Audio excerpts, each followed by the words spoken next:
ASHA health workers അസോസിയേഷന്റെ നേതൃത്വത്തിൽ നടത്തുന്ന സമരം 21ാം ദിവസത്തിലേക്ക് കടന്നു. നിയമസഭ ആരംഭിക്കുന്ന നാളെ അസോസിയേഷന്റെ നേതൃത്വത്തിൽ നിയമസഭാ മാർച്ച് നടത്തും. സമരത്തിന് പിന്തുണ പ്രഖ്യാപിച്ച് നാളെ കോൺഗ്രസിന്റെ നേതൃത്വത്തിൽ സെക്രട്ടേറിയറ്റ് മാർച്ചും 13 ജില്ലകളിൽ കളക്ട്രേറ്റ് മാർച്ചും സംഘടിപ്പിക്കും. അതിനിടെ മഴ നനയാതിരിക്കാൻ സെക്രട്ടേറിയറ്റിന് മുന്നിൽ ആശാ വർക്കർമാർ കെട്ടിയ ടാർപോളിൻ പോലീസ് അഴിപ്പിച്ചതായി പരാതി. വിവരങ്ങളുമായി തിരുവനന്തപുരത്ത് നിന്ന് ഹാൻസ് ജോൺ ചേരുകയാണ്. ഹാൻസ്, നാൾക്കുനാൾ സമരം ശക്തിപ്പെടുന്നതാണ് കാണാൻ സാധിക്കുന്നത്. ആശമാരുടെ സമരത്തിന് വിവിധ തുറകളിൽ നിന്ന് പിന്തുണ കിട്ടുന്നത് നമ്മൾ കണ്ടിരുന്നു. ഇപ്പോൾ ഏത് തരത്തിലെങ്കിലും ആ സമരത്തെ തടസ്സപ്പെടുത്തുവാനുള്ള നീക്കവും സർക്കാരിൻ്റെ ഭാഗത്ത് നിന്ന് ഉണ്ടാകുന്നു എന്ന് വേണം മനസ്സിലാക്കാൻ. ഈ പോലീസ് നീക്കത്തെയൊക്കെ, ടാർപോളിനൊക്കെ അഴിച്ചുകൊണ്ടുള്ള പോലീസ് നീക്കത്തെയൊക്കെ അങ്ങനെ തന്നെ വേണം വിലയിരുത്താൻ. നാളെ നിയമസഭ തുടങ്ങാനിരിക്കുന്നു. അപ്പോൾ സമരം ഏതൊക്കെ തരത്തിൽ വ്യാപിപ്പിക്കാനാണ് ആശമാർ ലക്ഷ്യമിടുന്നത്? ഇപ്പോൾ ലക്ഷ്മി സൂചിപ്പിച്ചതുപോലെ തന്നെ ഈ സമരം തുടങ്ങി ഇന്ന് 21ാം ദിവസത്തിലേക്ക് കടക്കുകയാണ്. ഈ 21 ദിവസത്തിനിടയിൽ സർക്കാർ പല വിധത്തിലാണ് തങ്ങളുടെ സമരത്തെ അടിച്ചമർത്താൻ ശ്രമിക്കുന്നതെന്ന ആരോപണം ആശാപ്രവർത്തകർ മുൻ ദിവസങ്ങളിൽ തന്നെ ഉന്നയിച്ചിരുന്നു. ഇതിന്റെ ഭാഗമായി തന്നെ വേണം ഇന്ന് പുലർച്ചെ നടന്ന സംഭവത്തെയും ചൂണ്ടിക്കാണിക്കാനായി. കാരണം ഇന്നലെ രാത്രി മഴയുണ്ടായിരുന്നു. അതിനെ തുടർന്ന് ഇവിടെ കിടന്നുറങ്ങുകയായിരുന്നു ആശാപ്രവർത്തകരെല്ലാവരും തന്നെ. സ്ത്രീകളായിരുന്നു. താഴെ തറയിൽ ഒരു ഷീറ്റ് വിരിച്ചതിന് ശേഷം അതിന് മുകളിൽ ഒരു ടാർപോളിൻ ഷീറ്റ് വിരിച്ച് ഈ കാണുന്ന ഈ സ്റ്റീൽ കമ്പിയുമായി ചേർത്ത് ഇണക്കിയായിരുന്നു ഇങ്ങോട്ട് ടാർപോളിൻ കെട്ടിയിരുന്നത്. ഈ ടാർപോളിനാണ് പുലർച്ചെ 3 മണിയോടെ പോലീസിന്റെ സംഘം എത്തി അഴിച്ചു മാറ്റാൻ പറഞ്ഞത് ഇവരോട്. അതിൽ പ്രധാനമായും പോലീസ് പറയുന്നത് ഇത് സെക്രട്ടേറിയറ്റിന് മുൻവശമാണെന്നും ഇവിടെ ഇത്തരത്തിൽ ടാർപോളിനുകളൊന്നും തന്നെ കെട്ടാൻ പാടില്ല എന്നൊരു നിർദ്ദേശം നൽകുകയും അതിനെ തുടർന്ന് പിന്നീട് ടാർപോളിൻ അഴിച്ചു മാറ്റുകയും ചെയ്യുകയാണ് ഉണ്ടായത്. ഇതിൽ പ്രധാനമായി ആശാപ്രവർത്തകർ പറയുന്നത് രാത്രി മുഴുനീളം മഴയുണ്ടായിരുന്നു. ഈ മഴ സമയത്തെല്ലാം ഇവിടെ തന്നെ മഴ നനഞ്ഞിരിക്കേണ്ട ഒരു അവസ്ഥയുണ്ടായി. അതുകൂടാതെ പോലീസിനോട് ടാർപോളിൻ കെട്ടട്ടെ എന്ന് ചോദിച്ചപ്പോൾ വേണ്ട, കുട ഉപയോഗിച്ച് നിങ്ങൾ ഇരിക്കാൻ പറഞ്ഞു എന്നും ഇവർ പറയുന്നുണ്ട്. എന്തായാലും രാത്രി ഇവിടെ ഉണ്ടായിരുന്ന ആശാപ്രവർത്തകരാണ് നമുക്കൊപ്പം ചേരുന്നത്. എന്താണ് സംഭവിച്ചത്? ഇന്നലെ ഒരു 1:20 ആയപ്പോഴത്തേനും ചന്നം പിന്നെ മഴ പെയ്തുകൊണ്ടിരിക്കുവായിരുന്നു. ഞങ്ങള് ഈ ഷീറ്റ് വിരിച്ച് ഇവിടെ കിടക്കുക. അങ്ങനെ കിടന്നുകൊണ്ടിരുന്ന് കഴിഞ്ഞപ്പോഴത്തേക്കും ശരിക്കും മഴ പെയ്തു തുടങ്ങി. അപ്പൊ ഞങ്ങൾക്ക് ആകെ ഉള്ളത് 2 കുട മാത്രമേ ഉണ്ടായിരുന്നു. ഞങ്ങൾ 12 പേരുണ്ടായിരുന്നു.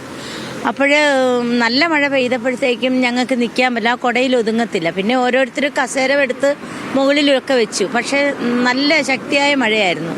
അപ്പോഴ് വേഗം തന്നെ ഇവിടെ കിടന്ന ഞങ്ങൾ സാധനങ്ങൾ പൊതിയുന്ന ഷീറ്റ് എടുത്ത് ഞങ്ങൾ ഈ കമ്പി ഉണ്ടല്ലോ, ഈ കമ്പിയിൽ നിന്ന് ഇങ്ങോട്ട് കെട്ടിക്കഴിയുമ്പോൾ 2 ആമ്പിള്ളേർ അവിടെ നിൽക്കുമായിരുന്നു. അവർ പിടിച്ച് അപ്പുറത്തോട്ട് ഒരു ശകൽ എന്ന് പറഞ്ഞാൽ ഇങ്ങോട്ട് മാറ്റി കെട്ടി ഞങ്ങളെല്ലാവരും വീണ്ടും കിടന്നൊരു 15 മിനിറ്റ് കഴിഞ്ഞപ്പോഴത്തേക്കും 2:10 അപ്പോൾ അപ്പോഴത്തേക്കും ഇങ്ങനെ ടാർപോളിന് വന്ന് തട്ടിയിട്ട് പറഞ്ഞു ഇത് അഴിച്ചു മാറ്റാൻ പറഞ്ഞു.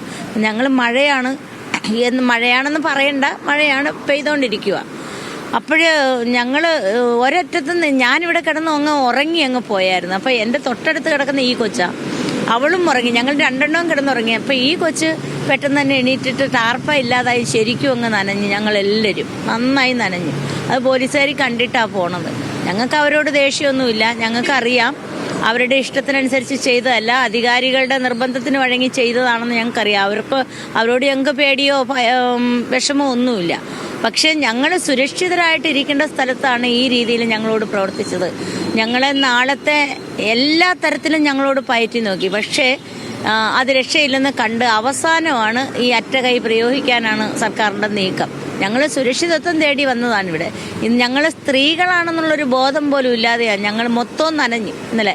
ഇപ്പം തന്നെ മൂക്കുവാലിച്ചയും പനിയും ഒക്കെ ആയി തുടങ്ങി. ഇത് അവരുടെ കാലിരിക്കുന്ന കണ്ട അതേപോലെ ഞങ്ങളെ വല്ലാതെ മാനസികമായിട്ട് പീഡിപ്പിച്ചുകൊണ്ടിരിക്കുക. നാളത്തെ ഈ സമയത്ത് മഴ നനയുന്നുള്ളൊരു വസ്തുത നിങ്ങൾ പോലീസിനോട് പറഞ്ഞില്ലേ? പോലീസിനോട് പറയണത് എന്തിനാ? പോലീസ് കണ്ടോണ്ടിരിക്കുവല്ലേ, തോരാത്ത മഴയല്ലേ. നോക്കിക്കേ, ഇപ്പോഴും ഈ 2:30 മണിക്ക് പെയ്ത മഴ ഇന്നിപ്പം 7 മണിയായിട്ടും റോഡിൽ നോക്കിക്കേ ശരിക്കും വെള്ളം ഒഴുകുന്ന കണ്ടോ? ആ രീതിയിലുള്ള മഴയായിരുന്നു. ലക്ഷ്മി, ഇത് തന്നെയാണ് അവർ പറയുന്നത്. മഴ നനയേണ്ടി വന്നു രാത്രി ഉടനീളം 12ഓളം സ്ത്രീകളുണ്ടായിരുന്നു. അപ്പോൾ എന്തായാലും സർക്കാർ പലതരത്തിൽ സമരത്തെ അടിച്ചമർത്താനുള്ള ഒരു നീക്കമുണ്ടായിരുന്നു, പാരലലി മറ്റ് ജീവനക്കാരെ ഫീൽഡിലേക്ക് നിയോഗിക്കുന്ന തരത്തിലൊക്കെ.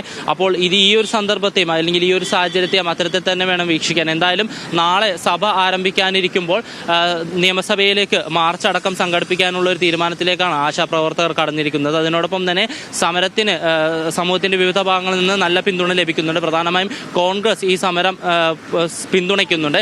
എന്തായാലും നാളെ സഭ ആരംഭിക്കുന്ന സാഹചര്യത്തിൽ ഈ വിഷയം സഭയിൽ ഉന്നയിക്കാൻ തന്നെയാണ് പ്രതിപക്ഷത്തിന്റെ തീരുമാനം. ഒരു അടിയന്തര പ്രമേയം എന്ന രീതിയിൽ അടിയന്തര പ്രമേയം അവതരിപ്പിക്കാനുള്ള ഒരു സാധ്യതയും തള്ളിക്കളയാനാവില്ല. എന്തായാലും നാളെ ഈ വിഷയം ചൂണ്ടിക്കാണിച്ച് സഭ പ്രക്ഷുബ്ധമാകാനുള്ള സാഹചര്യം നിലനിൽക്കുന്നുണ്ട്.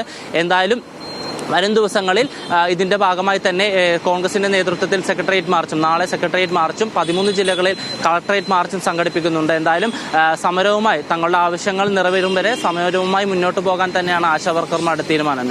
ശരി, നിയമസഭ ആരംഭിക്കുന്ന മുറയ്ക്ക് ആശാവർക്കർമാരുടെ സമരത്തിന്റെ രൂപം മാറുവാനുള്ള സാധ്യതയുണ്ട്. ഹാൻസ് ജോൺ ആണ് തിരുവനന്തപുരത്ത് നിന്നും വിവരങ്ങൾ പങ്കുവച്ചത്.